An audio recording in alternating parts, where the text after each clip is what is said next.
Hello and welcome to Roots from LNER. I'm Clara Amfo.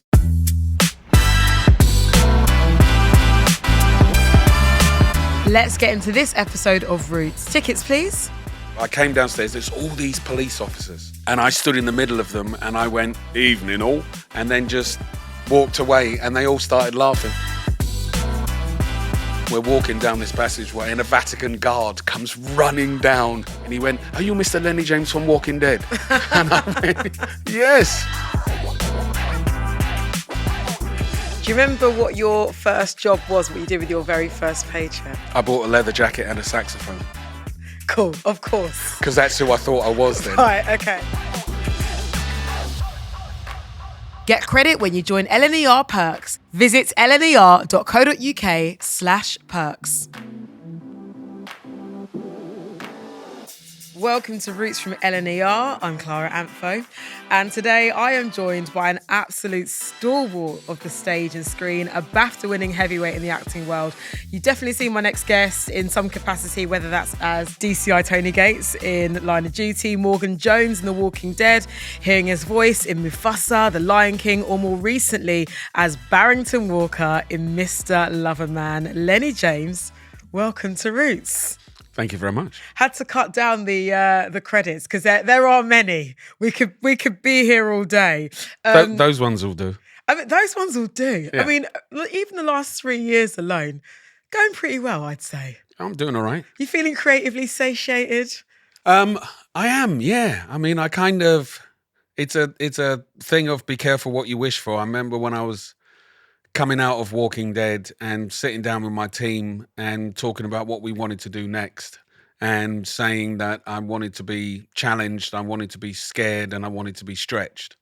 And that's pretty much what's going on, really. So I'm enjoying that, even though it is quite hard work. Well, this is the thing. Look, we're lucky to have you because you are pretty much fresh off a plane. I am. The jet lag is real. Yes. But you're present, you're here with me, which I appreciate. 100%. I mean, like you say, you wanted to be challenged, you wanted to be stretched, you wanted to be scared, but you're back here in the UK, obviously where it all began. We are going on a journey because this is Roots of LNER. So we're going to Nottingham. Yes. Which is obviously a place that's very near and dear to you via Grantham. So when I think of Nottingham, I think most people, when they think of Nottingham, we think Robin Hood, right? But there's so much more to it. Like to you, to your roots, what does it signify? It's a weird one, Nottingham, because I don't know it, even though I was born there. And part of the reason why I wanted to go there and set it as our destination is it's become a place I want to know more about. It's become a place that is on my biog that says born in Nottingham. And I'm friends with Vicky McClure, who's like the unofficial queen of Nottingham. Oh, shout out Vicky. She's a great person. She is the dogs. And she talks about it and it's been coming up quite a lot. With friends and family, and I just have this passion at the moment to know more about the place I was born. I was there very short space of time. I grew up feeling very much like a Londoner, and I don't know whether it's age or whatever, but Nottingham is on my map and on my to-do list. So what age were you when you left Nottingham, and how did your parents end up there? It's the typical Windrush story. My mum came to England from Trinidad, early 60s, late 50s, and to be a nurse in the ever-growing National Health Service. And she was stationed in Nottingham. Worked for a couple of years, sent for my dad. He came over. We happened, me and my brother. He stopped happening.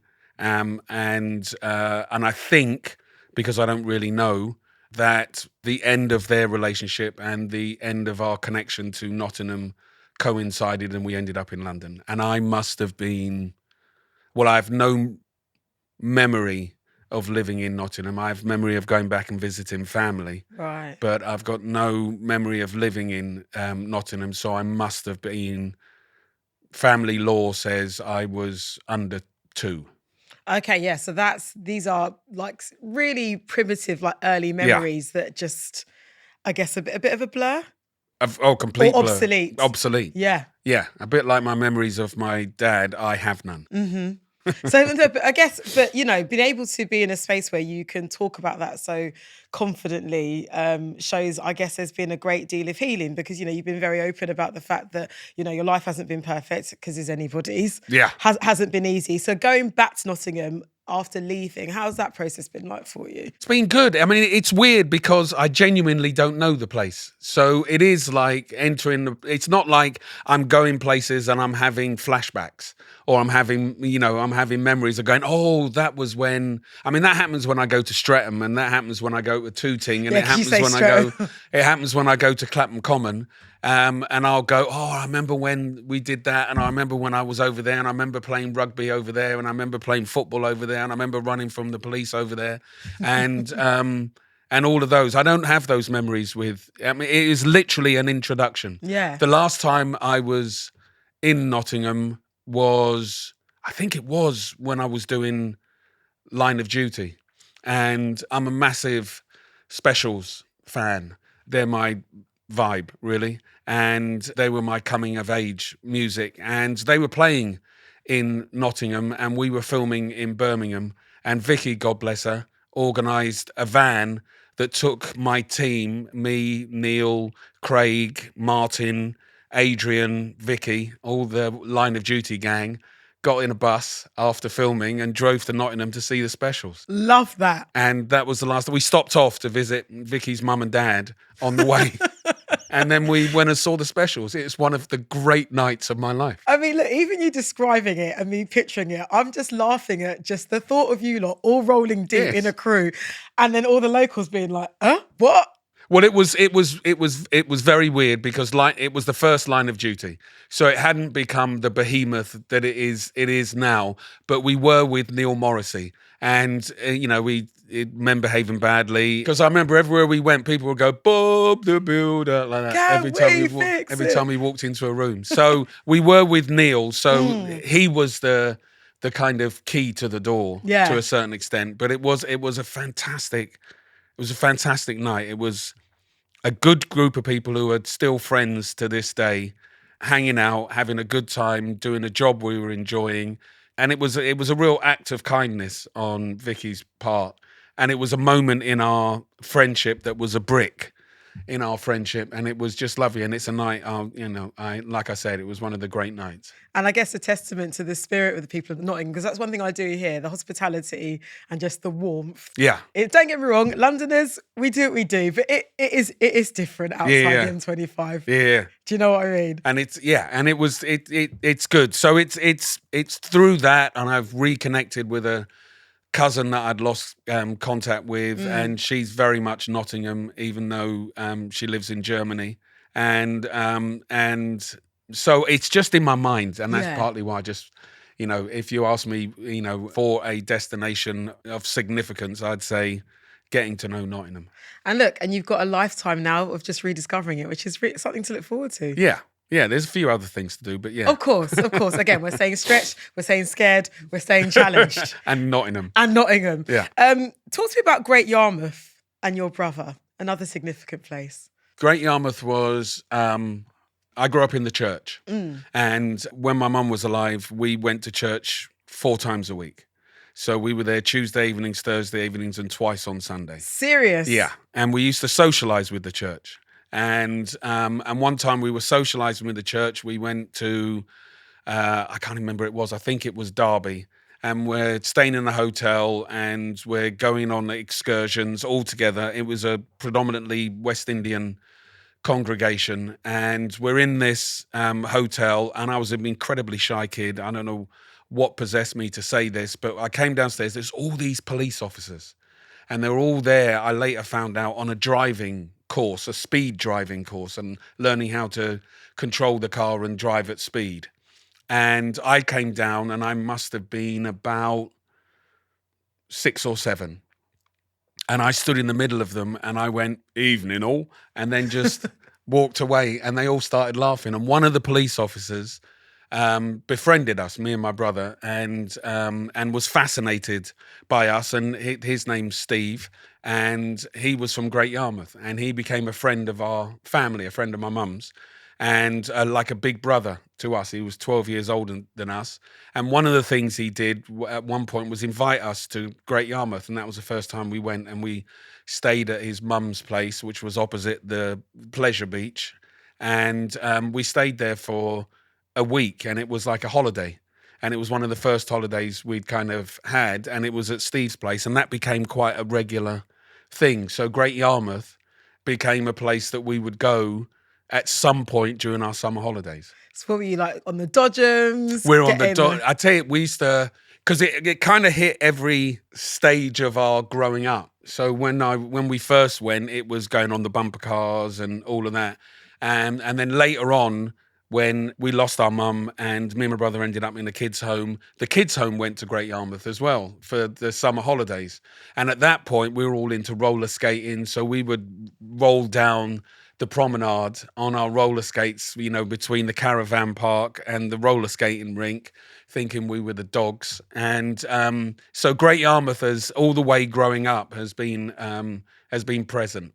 I love that story you tell about the police officers, by the way, because it just shows you were doing character work from early. It does now, but I can't tell you. You foreshadowed. Yeah, I can't tell you how unlikely just doing that was for me as a kid, because I genuinely was a very shy kid. My brother was and is very gregarious and confident and loud, and I was very much the opposite. So standing and coming downstairs and doing it, I genuinely don't know what possessed me.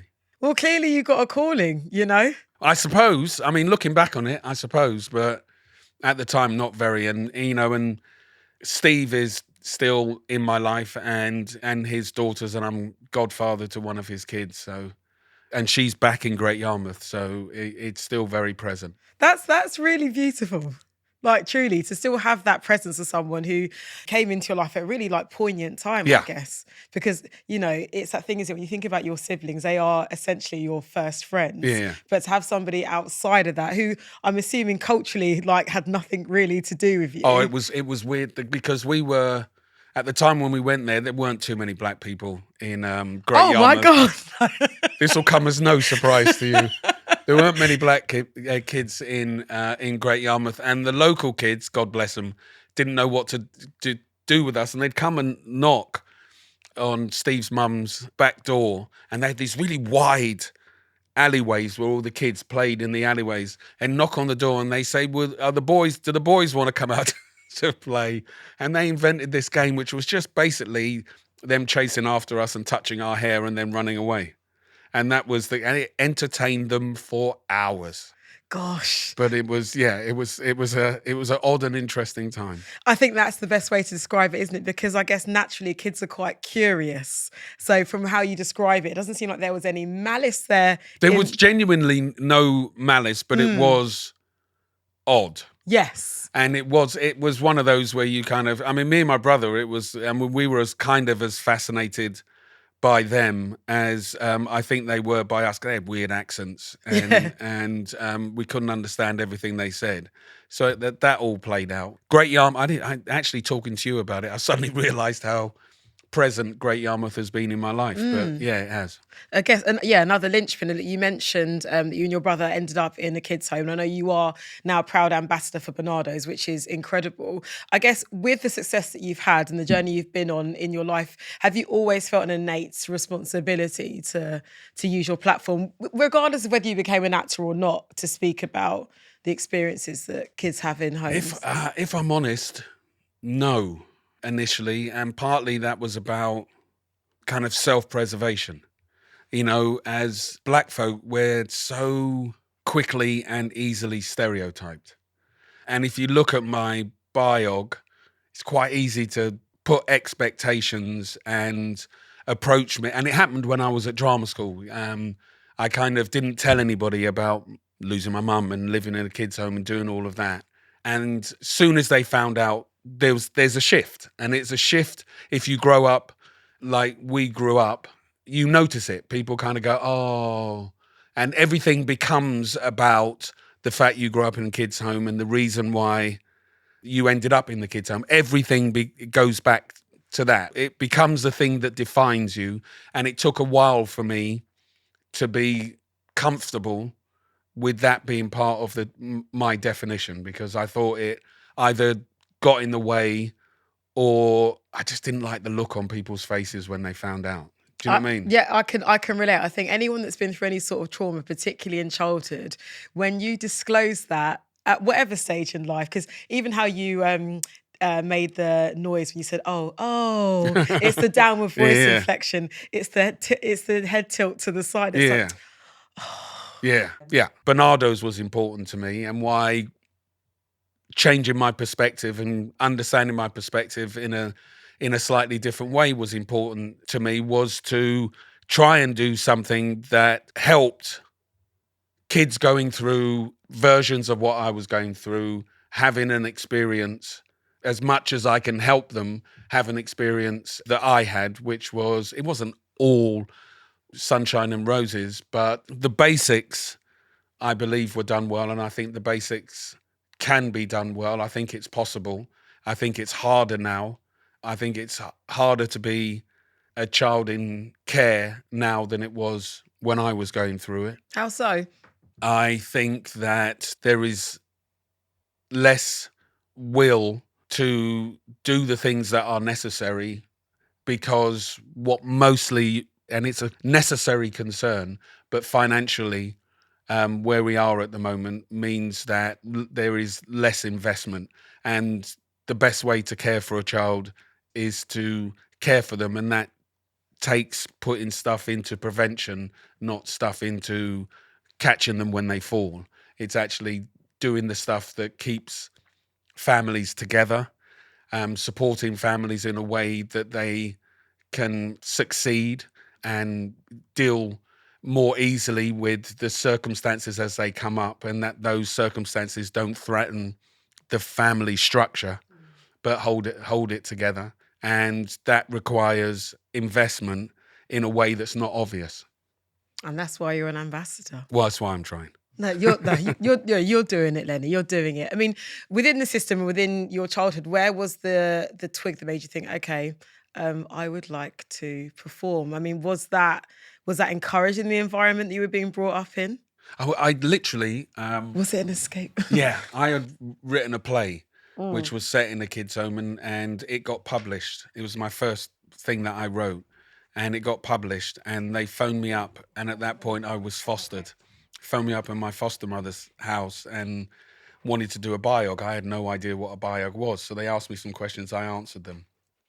And cut to years later, I'm at drama school now, and one of my mates at drama school came down to the acting floor from the library, and he went, "Len, I didn't know you grew up in a kid's home." And I was like, "How do you know that? Where'd you find that out?" And he goes, "It's in the back of the play that's upstairs in the library."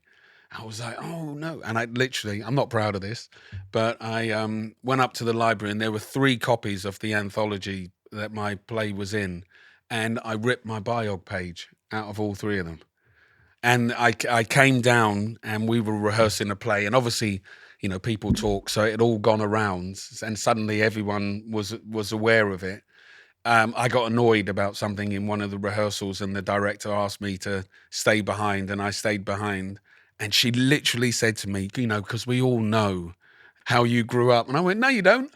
No, you don't. You got this little piece of information." And it was almost immediate that there was a difference once they knew. And that took a while to navigate. That was all, really. Mm-hmm. And also, I didn't want to... There's an assumption that if it wasn't for acting, if it wasn't for that, because of this thing that happened, if it wasn't, I would have gone wrong. It would have gone wrong. And I thought that was really disrespectful to my mum. And so it was another reason for keeping it to myself. I'm really glad that you share this, because I think that's such a refreshing perspective, isn't it? Because I think, you know, there is a tendency to believe, and I get it, work in a creative industry, lights, camera, action, all the other silly, frivolous stuff that comes off the side of it. It attracts a lot of people who want to mend their broken hearts through being well known. But what you say about, well, hang on, my mother brought me up fantastically, actually. Yeah. until she sadly was no longer here. How about that? Yeah. And we don't speak about that often at all, do we? And it is again focusing on, and I'm not pretending or saying on any level that it didn't profoundly affect me and profoundly affect my life and how I move through the world. I'm also affected by the 11 years I had with my mum before I lost her, and those were incredibly formative years, and the things she instilled in me and my brother and the things that she taught us, I still live by today. Also, the members of staff at the kids' home who looked after me until I was 15, 16, and my time with my foster family, which is still ongoing.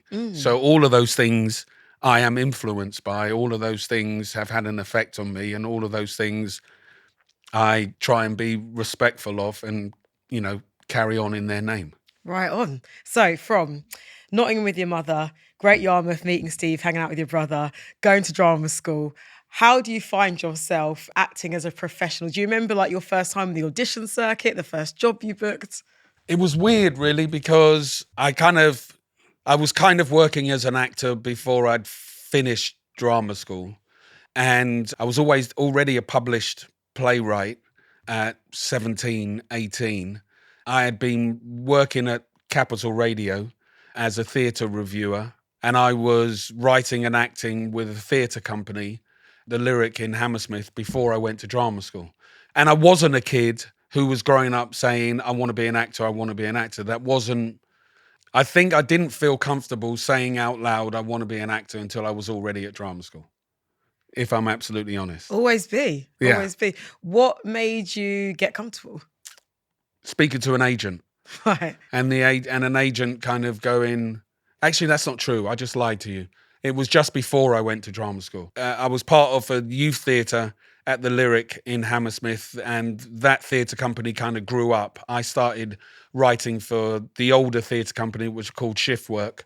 And at one point, the theatre was going to be dark for 2 weeks, 3 weeks. And they said, do you want those 2-3 weeks to put a play on? And we said yes. And so I wrote a play and put it on. And it was directed by a friend of mine who was an actor and a director. And his agent came to see the finished play and stopped me outside and said, what are you going to do next? Because I'm interested in representing you. And I said, I think I'm going to go to drama school. And he said, call me when the time's right at drama school. And I did, and he ended up being my first agent. And then I got a job end of my second year, in middle of the third year at drama school. And so I left early. Do you remember what your first job was, what you did with your very first paycheck? I bought a leather jacket and a saxophone. Cool. Smooth with it. Of course. Because that's who I thought I was then. Right, okay. Giving sort of like beatnik vibes. That guy. Oh God, I'm laughing at myself now. Oh, you must. Yeah, I brought a leather jacket. I was in Derby, which was my first job out of drama school, doing a play at the Derby Playhouse, and I went into town, and with my first wage, which was something like 170 quid or something, and yeah, I bought a leather jacket and a saxophone. Started thinking I was going to play sax and started lessons. And the saxophone, I swear to God, still under my bed. I'm glad you kept it. Yeah.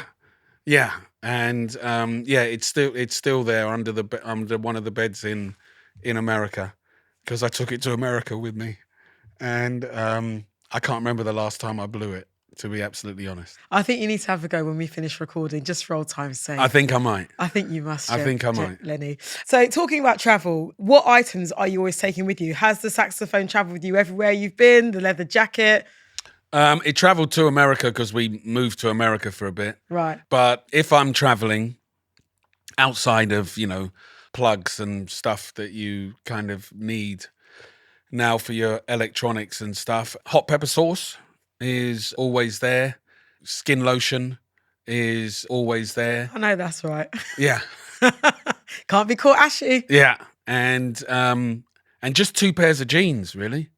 A simple man. Yeah. I respect it. I mean, because one of the things I kind of learned is whatever you pack, you end up just wearing the jeans and the shorts, depending on the weather. I don't know about you, but I've learnt to do hand luggage only. Yeah. It's the one. I just got back from Pittsburgh, and it was all hand luggage only. It's a flex. When you know how to do it properly, it saves you ridiculous amounts of time. It does, and I always I roll pack as opposed to flat pack. Smart man. Smart man. So those are my my tips for travel. Take hot pepper sauce. We're saving and clipping that up. We're gonna share that with the world. People need to know. Look, your job has taken you all over the world. At this point, what's your most favourite place you've been when it comes to filming? Away from Pittsburgh, I suspect there's probably some you preferred a bit more. There's been a few places really, but we had a great time in Budapest. But it was kind of staying at the fancy hotel, which was lovely. The Four Seasons there is in an old palace. But I suppose it would probably be Dominica, really, which was early in my filming career. I think it was my first big telly job out of drama school. And it was for Channel 4, and it was called The Orchid House. And it was set between the wars, between the First World War and the Second World War. I think it was based on a book by Jean Breeze, and it told the story of a expat family, father, 3 daughters, and the West Indian maid come nanny who looked after them between the 2 wars. So you saw the girls when they were young and then when they were kind of grown older. And I played a kind of guy who was the son of the cook, so grew up with the girls, but didn't really grow up with the girls, who then went on to be a political activist on the island, fighting for Dominican independence from Europe. And he was based on a real person. So, and Dominica, my family are from Trinidad, and I'd been to Trinidad, but this was the first time I had been in the West Indies for any length of time as a grown-up. And I'd just become a dad. My first daughter was just born, and soon as she was old enough, I left London when she was 4 weeks old to fly, and 2 weeks later, she and my wife flew out, and so the next 8 weeks of her life was in the West Indies, which was cool. It was amazing. I was going to ask, what was that experience like, balancing brand new fatherhood, trying to learn your lines in a different country, taking on, I guess, this big cultural story, just sort of, reflecting of where you're originally from. That must have been quite a lot to compartmentalise at the time. It was a lot to juggle and navigate, but I on the other side of it, I have to say, we were in absolutely the right place to do it. We were young, right? So I was 23, 24 when my first kid was born, and I was 18 months out of drama school. But we were in the West Indies, where everybody's kid is everybody's kid. So we couldn't have been in a more secure and loving and knowledgeable kind of community. The ladies who worked at the hotel they obviously knew we were out of our depth. Obviously, it was screaming from us, we don't know what to do with this child. They would come and knock on the door in the evenings and go, good evening, come in and just tick up my daughter and take her out and make sure she was fed and cleaned and lotioned properly, and then bring her back. And we would go, is this the same child? Is it actually the same child? Yes, my dear, it is. And they looked after her and looked after us. So that was taken away. We didn't have to worry about the roof leaking or doing any of those kind of things, because we were staying in a hotel on the film company. So we were looked after that way. And it was the director called Horace Ove, and he and his family just adopted us, basically. And to this, we just recently lost Horace, but to this day, we are still connected and socializing and looking out for each other and looking after each other. And so that Dominica trip was one that was it's kind of influential in my life, because Horace went on to mentor me, to be my surrogate dad and mentor. And at all points, Whenever I had a big decision to make, Horace was one of the people whose counsel I took. And that all started in Dominica. It's also beautiful there. I mean, it is, because it's a volcanic island, it's incredibly unspoilt for way, way back. So it wasn't colonialized in the way that some of the other West Indian islands were, because it was treacherous. So it's where the Atlantic meets the Caribbean Sea, and down at the corner of it is a place called Scott's Head, and you can literally see the two bodies of water meet each other, and it's just beautiful. It's, I don't know, it's not that big an island, but it's fresh water like I've never come across in my life. And there's, at the top of it, there's a dormant volcano, and you have to go across, genuinely called this the Valley of Desolation. Oh God. You have to go through on this kind of hike to this to the mouth of this dormant volcano, and on one side of it is yellow sand beaches, on the other side of it is black volcanic sand beaches. You can climb up, we did this, you climb up a waterfall, and on one side is just beautiful fresh ice cold water flowing down, and on the other side of it there is boiling hot sulfur water coming down, and they're right next to each other, and it is the most amazing natural shower.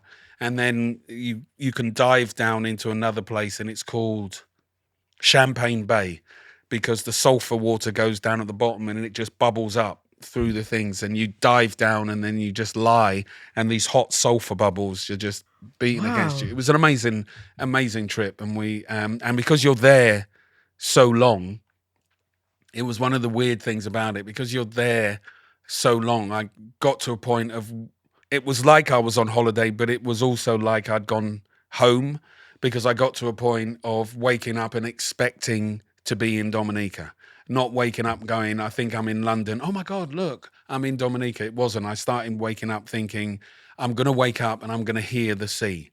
I'm going to wake up and the sun is going to be shining, and my skin is going to look like it should be. It was made to look. Yeah. And the people in the bank, and the people driving the cars, and the people running the country, and the people running the hospitals all look like you. And that was a weird and first time experience. I guess the complete flip side to how you describe your time in Yarmouth, where Yes. you were othered, but then you're now somewhere working, thriving, Yeah. newborn kid, your partner's there, and the society that's reflected back at you. It's not abnormal for a black person to Yeah. be to run the bank, or to be the Be mayor, the Prime Minister. or the prime. Yeah. At that point. And also just thinking about, wow, your daughter's so lucky. She lived, and she wasn't even 3 months and old she yet. was just handed around and Yeah. and loved, and I think it had an effect on her. I mean, like I said, she was, just over a month old when she came out there, but she was 3 months old when she got back. So I mean, it's a at that time it was more than half her life. Yeah. But it was a short space of time. But hey, it takes a village, and raised beautifully, clearly. Yeah. Agnes, who worked in the hotel, Of course she's called Agnes. She's called Agnes. Agnes kind of said that, it was like a bank holiday type weekend, and we had time off, and there was all these things that the film company had organised around the island. And Agnes said, it's all right, she'll take my eldest home. And on the way back from one of the things, we could pick her up. So I don't know who we thought we were, but we gave our child to a relative stranger and just went, okay, we're going to go and do a barbecue, and then we'll pick her up on the way back. And we stopped off, and I don't know how we did it, but we found Agnes's place up in the hills, and we went there, and she came to the door with my daughter, and my daughter looked at us like we were absolute strangers. She's like, I've been having a great time with Agnes. She was like, who? Nah. And just look back at Agnes like, can we go back inside now, please? Do you know what that is? It's cultural comfort. Yeah. I mean, you say, who do we think we were? But you were just people that trust people that you knew were going to look after your child, because that's just how it is over there, how you describe it. So your work has taken you all over the world. We stopped off in Dominica, those early days. I know, obviously, you've been to so many places. At this point, where's the weirdest place you've been recognised? There's been a few, but it'll probably be in Rome. few years back when my girls were all still at home, we made a point of coming home for Christmas. We came back, dropped the girls off with the grandparents, and went to Rome for 4 days. And we did kind of touristy things. My wife's a very big kind of history buff, and she's a classics scholar. And so she had places that we had to go, and we did some touristy stuff. And then we did the Vatican, and we're wandering around the Vatican, and we have a bit of an argument about whether or not we're allowed to go down this particular passageway or we're not allowed to go down this particular passageway. And I thought I won the argument by saying we are allowed to go down this passageway, so let's go down the passageway. And we're walking down this passageway, and a Vatican guard comes running down after us, and my wife is like, I told you. And I was like, no, Neil, it's all right. And this guy comes running up to me and stops me, and I'm going, oh, I'm sorry, I'm sorry, did we go down the wrong way? And he went, are you Mr. Lennie James from Walking Dead? And I went, yes. And he went, oh, would you like a tour? And I'm like, no, you're all right, because we're obviously down the wrong way. But that was probably one of the strangest places to be recognized. And it was one of those where, and this is always the one that tends to catch you out, is I think sometimes people think you walk around expecting to be recognized, and I don't. So I walk around in my life. There are certain places where I have, particularly if I'm on the telly at that particular point, and when Walking Dead was at its height, and if they re-show Snatch on telly for a moment, or if, you know, something else is streaming, where if I'm on places where I'm stood still for any length of time, I will, thank God for COVID, I will wear a mask. So like if I'm on the tube, I'll wear a COVID mask because I'm aware that it could happen.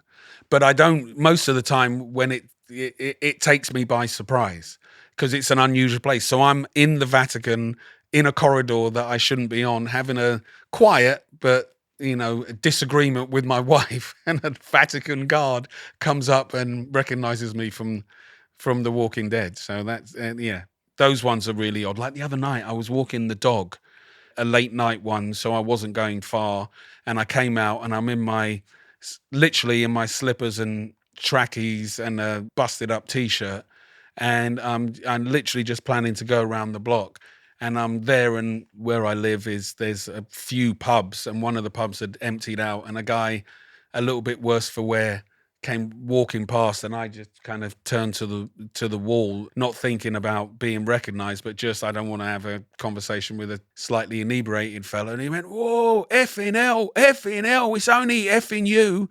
And I was like, oh my God, really? Now I look nothing like myself. And but he was a sweet guy, and we ended up having quite a lovely chat.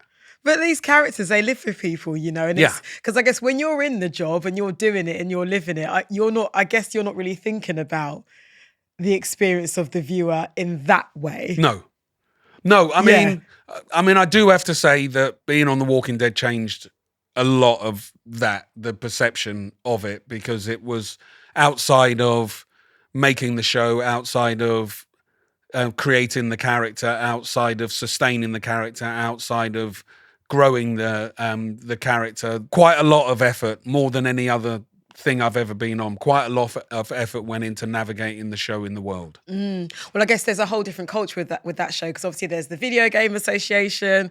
I mean, the whole sort of zombie genre in itself. But also the relationship between the show and its fans. That it was at the forefront.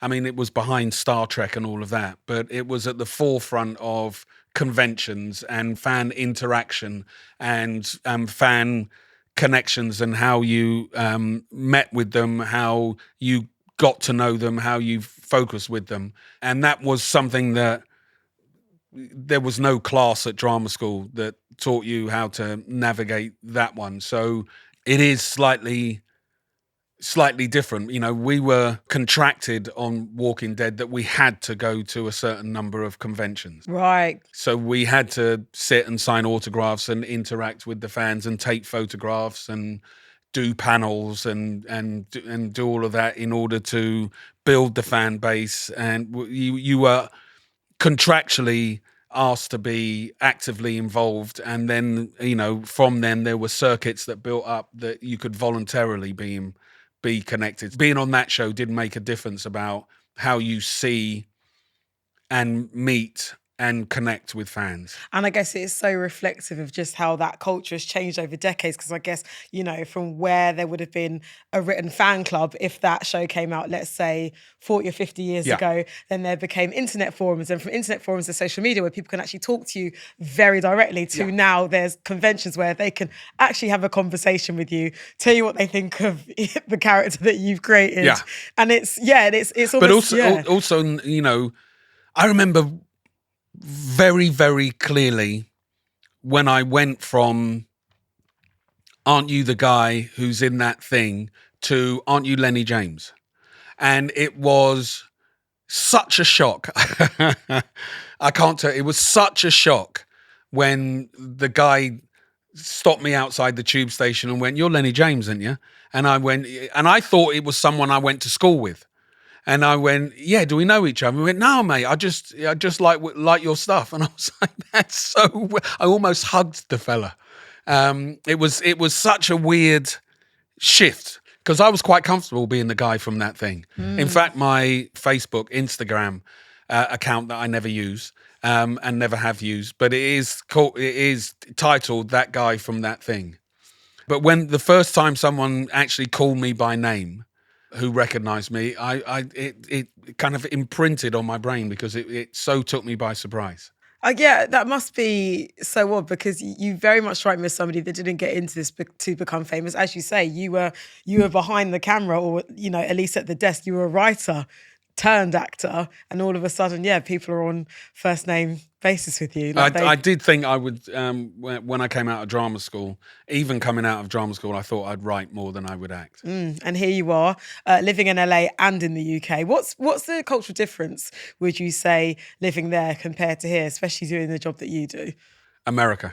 Yeah. Yeah. I say to everyone, in the broadest possible terms about America, you could take any situation, any conflict, even not conflict, just any situation, dinner, and in America, add race, add guns, and that's the things that you're navigating most of the time. Damn. And there's a lot that's positive. It's particularly scary at this particular moment in time. I mean, fundamentally scary, the stuff that's being done in the shadows, the stuff that's being changed, the stuff that's being stopped, the things that are being altered, the rise of white supremacy there at the moment in the highest office in the land is petrifying.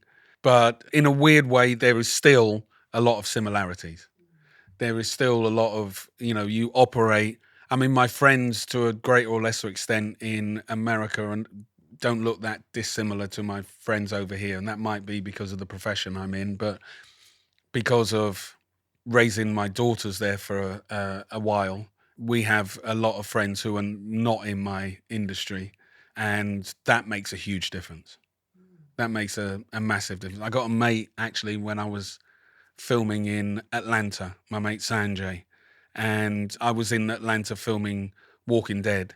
And he's never seen a single episode of Walking Dead and calls it that vampire show. It's zombies, Sanjay. And I say, Sanj, it's a zombie show.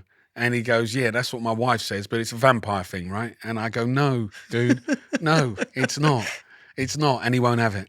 And I go, "Watch it." And he goes, "I don't want to watch it. I'm not interested." And I just love him for it. And he's probably my closest friend in Atlanta. So. Well, he loves you for you, Lennie. There you go. I hope so. I think he does. Well, look, yeah, exactly. Look, you're going to be part of the Mayor of Kingstown. Well, you are a part of Mayor of Kingstown. How did that come about?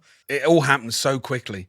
It was the last performance of Cat on a Hot Tin Roof at the Almeida, and it was a Saturday just gone, actually. And I got a telephone call from my agent in America at the end of the matinee performance saying, "Call me between shows." And I called him between shows, and he told me that I'd been offered the guest lead for season 4 on Mayor of Kingstown.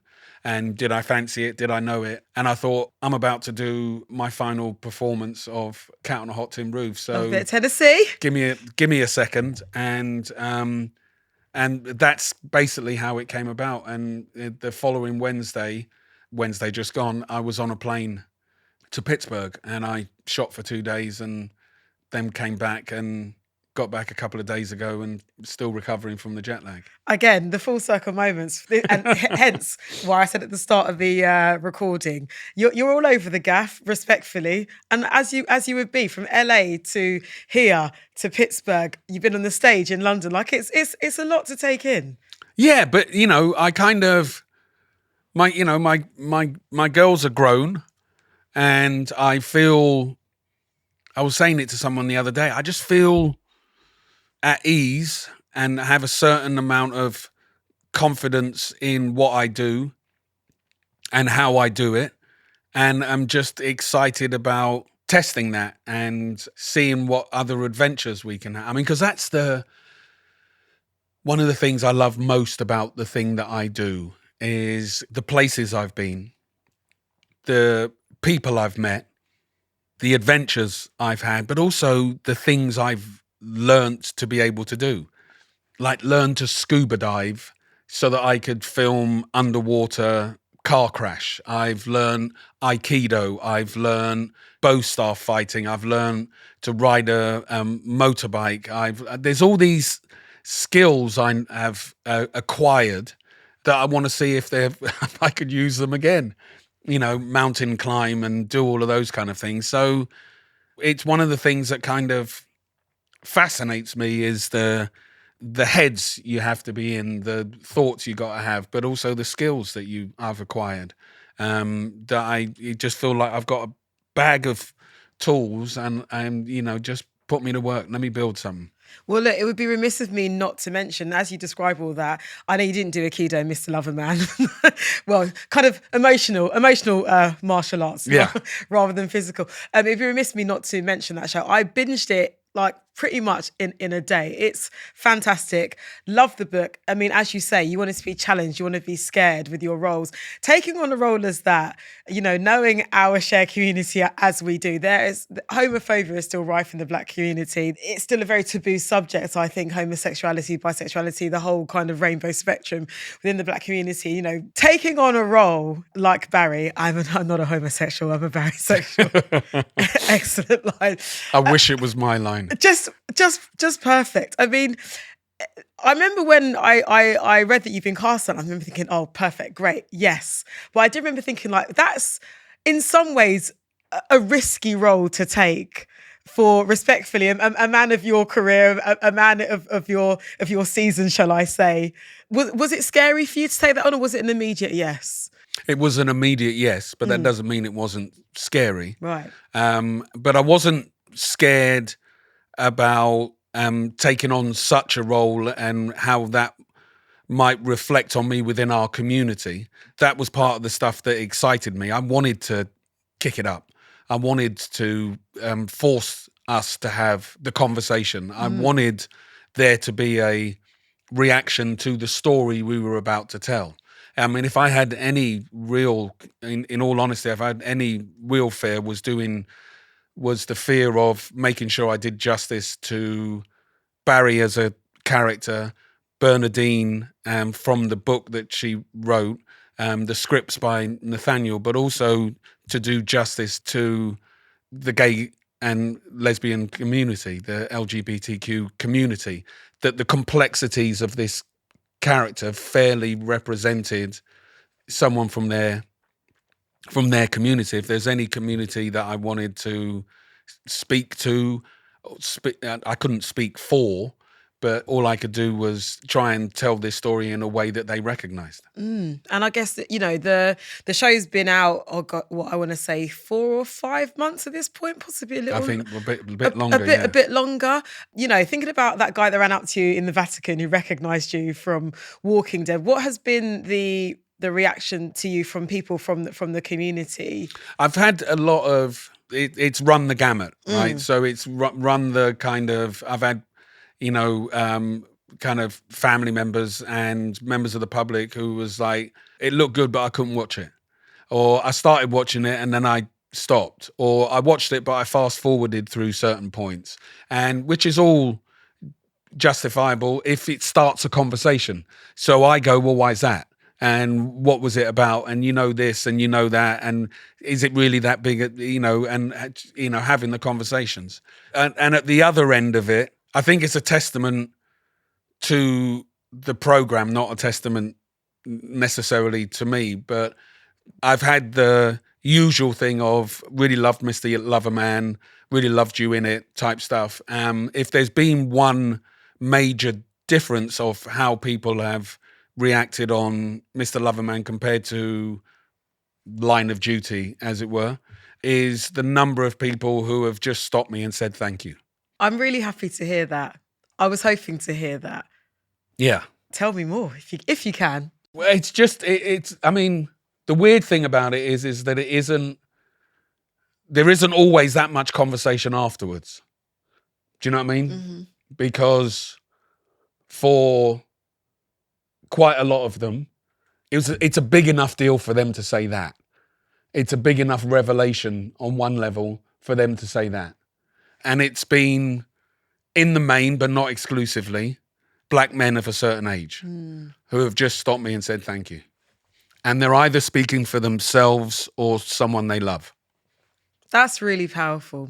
Really, really powerful. So looking ahead to the future, what's next for you, Lennie?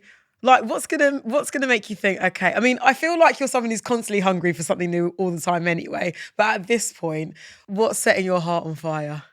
Sleep. Okay.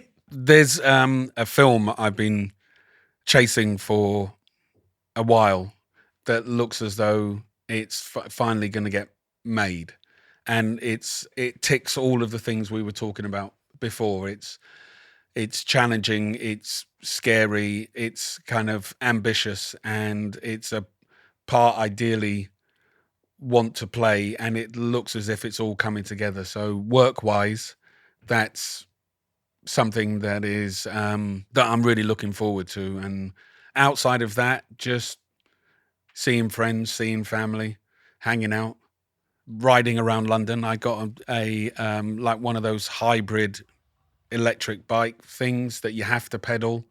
It's not one that goes on its own. You have to pedal it, but it's really just meant I'll go anywhere in London at the moment if I can jump on my bike and it's not raining too badly. Sounds ideal. Yeah. Lennie James, thank you very much for taking us on this journey. Thank you very much for having me. Been a pleasure. Thank you so much to the truly wonderful Lennie James for joining us today on Roots from LNER. If you want to check out all the amazing work Lennie is doing for Barnardo's, please head to barnardos.org.uk. And Lennie will next be on our screens in season 4 of Mayor of Kingstown, out on Paramount Plus later this year.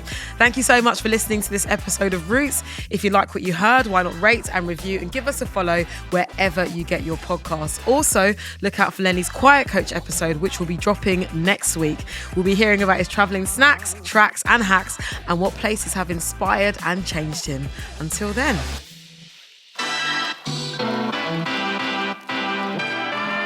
Get credit when you join LNER Perks. Visit lner.co.uk/perks. Roots from LNER, a distorted production